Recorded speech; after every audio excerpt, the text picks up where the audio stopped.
IAS यानी Indian administrative service Bharat की सबसे बड़ी प्रशासनिक सेवा पोस्ट। लाखों आंखें ये सपना देखती हैं, पर सिर्फ सपने देखने से वो हकीकत में नहीं बदलते हैं।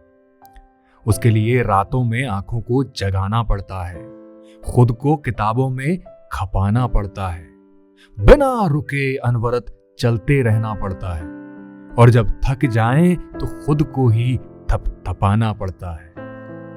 आज हम एक ऐसे ही शख्स से आपको रूबरू करवाने वाले हैं जिन्होंने अपने सपनों को हकीकत में बदल दिया। हम बात कर रहे हैं आईएएस ऑफिसर अभिषेक सराफ की, जिन्होंने अपने चौथे प्रयास में आईएएस बनने का अपना सपना पूरा किया। 10 माह की उम्र में अपने पिता को खोने वाले अभिषेक ने जीवन में सब कुछ पाया, अपनी मेहनत और दृढ़ निश्चय की बदौलत।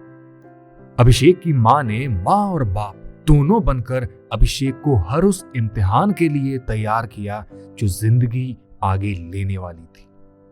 शायद इसीलिए अभिषेक एक के बाद एक इम्तिहान पास करते चले गए। 2013 में आईआईटी कानपुर से ग्रेजुएट होने के बाद अभिषेक ने आईईएस का एग्जाम, जो कि इंजीनियरिंग सर्विसेज का देश में सबसे बड़ा एग्जाम होता है, उसे क्लियर किया, जिससे अभिषेक को एक बहुत अच्छी सरकारी नौकरी मिली। अभिषेक की परवरिश और जिंदगी के अनुभवों ने उन्हें लोगों की सेवा करने को कहा, और वो इसी के साथ भारत की सबसे बड़ी परीक्षा आईएएस की तैयारी करने लग गए।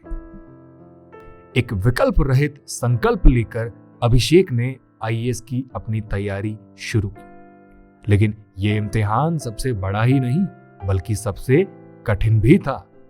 अभिषेक ने पहली बार 2015 में यूपीएससी अटेम्प्ट किया, पर सफल नहीं हो पाए। इससे जीतने के सफर पर एक विराम लगा और अभिषेक को एक बड़ा धक्का लगा। लेकिन अभिषेक निराश नहीं हुए, बल्कि और अगले 2 साल तक अपनी कमजोरियों को अपनी ताकत में बदलने का काम करते रहे, अपनी कमियों को अपनी खूबियों में तब्दील करते रहे।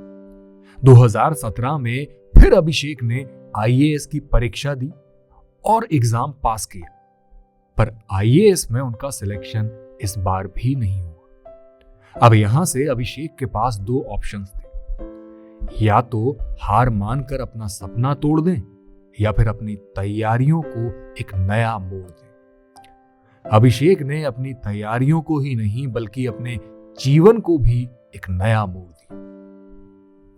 2018 में उन्होंने यूपीएससी में ऑल इंडिया 248 रैंक प्राप्त की और आईआरएस में कस्टम विभाग में अपना स्थान पक्का किया, लेकिन आईएएस में उनका चयन इस बार भी नहीं हुआ। अभिषेक चाहते तो यहीं अपने सफर पर विराम लगाकर आराम कर सकते थे, पर उन्हें तो आईएएस बनना था, उससे कम कुछ भी मंजूर नहीं था।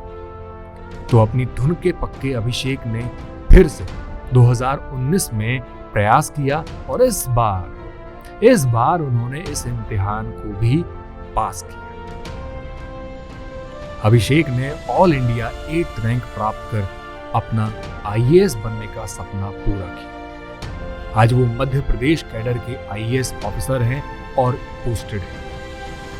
दोस्तों, अभिषेक की कहानी हमें ये सिखाती है कि सफलता और असफलता के लिए हम खुद ही जिम्मेदार होते हैं। अभिषेक ने जब चलना भी नहीं सीखा, तब उनके पिता इस दुनिया से चल बसे, और इसी बात ने उन्हें हमेशा चलते रहने के लिए प्रेरित किया, जब तक कि वो अपनी मंजिल पर नहीं पहुंच जाए। वो चाहते तो परिस्थितियों या अपनी किस्मत को दोष देकर अपना सफर खत्म कर सकते थे, लेकिन वो चलते रहे जब तक कि अपनी मंजिल पर नहीं पहुंचे, जब तक उन्होंने अपने सपनों को पूरा नहीं किया। अभिषेक का संघर्ष हम सबको ये सिखाता है कि नाकामयाबी को कामयाबी में मेहनत और निरंतर प्रयास से ही बदला जा सकता है। इसके अलावा कोई और दूसरा रास्ता नहीं होता है। नमस्कार।